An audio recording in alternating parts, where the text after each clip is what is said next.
De Halveter zou een van de grootste handelaars wezen in illegale groenstoffen voor groeihormonen.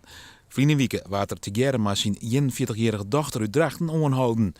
Justitie neemt de zaak heeg op, zou toch blikken uit de onklacht. Een van de delicten die hier door justitie wordt aangehangen, om het zo maar eens even uit te drukken, dat is artikel 174 van het wetboek van strafrecht.